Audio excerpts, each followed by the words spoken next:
This was the sad picture of St Brandan's Church in Brancepeth 3 months ago. Fire swept through the ancient building, leaving it almost totally gutted. Before the fire, the church was considered to be an outstanding example of Norman architecture.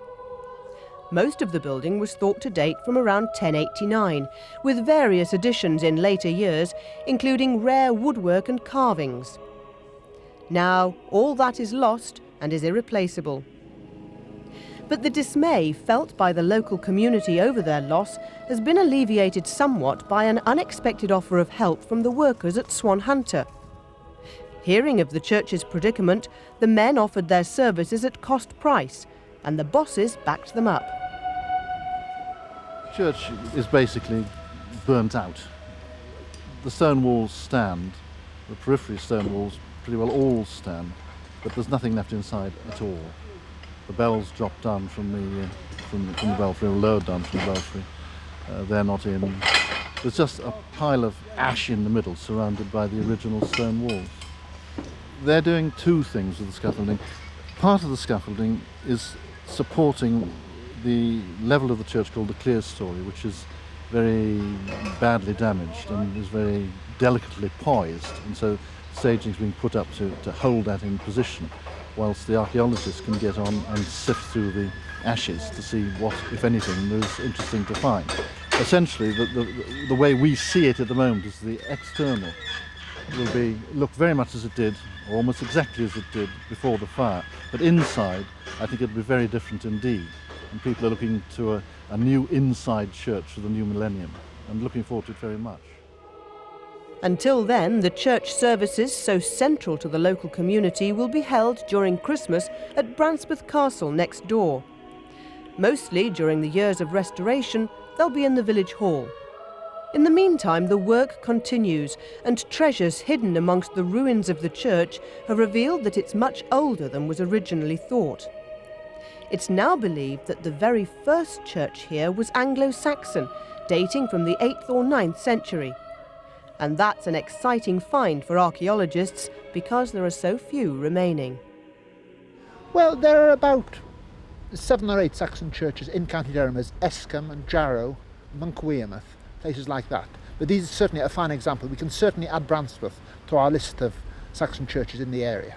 Perhaps the most exciting, and certainly the earliest thing we found, is the evidence of the west end of a Saxon church, which you're talking, well before 1066, possibly even before the Vikings, possibly back in the 700s or 800s.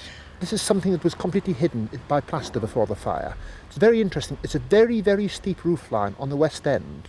Initially, we thought it was just the line of an earlier roof, but looking at it closely, it is in fact an earlier gable end. And the tower, which is late Norman, maybe about 1160, has simply been sat right on top of this gable end. So the gable end is quite probably Saxon. What about the area at the top of the arches? What they are, they're grave covers of probably fairly important people, because ordinary folks might not afford one, of the 11 or 1200s. And a series of these have been reused just to form the internal lintels of the clerestory windows, which are the windows which are high up above the arches of the aisles.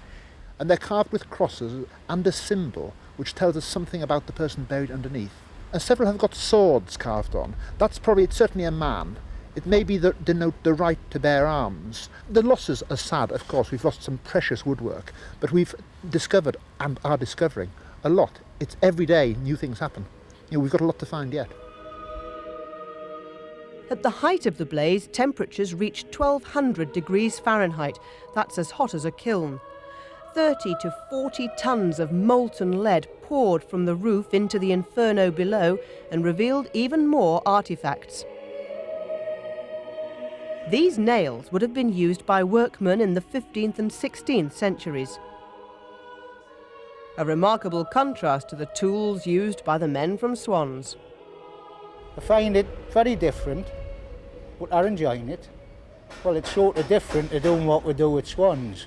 Cutting up offshore structures. It's a culture shock to them, but they're making the most of it. And a restoration's taking place back at the yard too. The 8 bells which plummeted from the church tower are undergoing a cleaning process. The first job is to get rid of the molten lead. Well, unfortunately, the manufacturer hasn't specified how he wants to remove them. So we know these two were damaged, so we're going to experiment on these two. We're going to scrape the lead off and shot blast it or grit blast it using various abrasives to see which one gives the correct finish. There's various things you can use.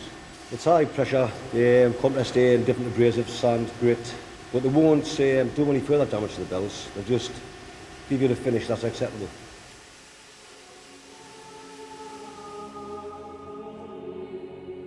This is just the start of a long project. It may take up to 5 years before the church is usable again, but it will survive, probably for another 1,000 years.